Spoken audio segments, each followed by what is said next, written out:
I am the Tofu Golem. Please enjoy the video. You start by verifying your console and saving important data.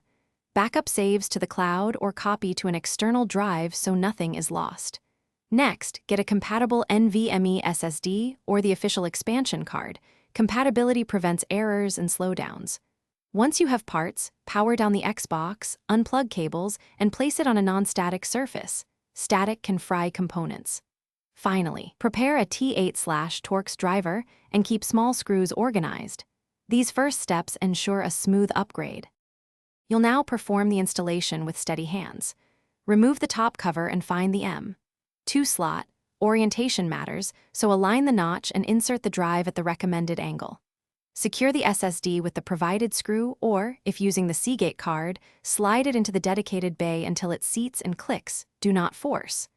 Once installed, reassemble the console, reconnect power and HDMI, and power on. Windows-style formatting will be prompted, so the Xbox can prepare the new storage.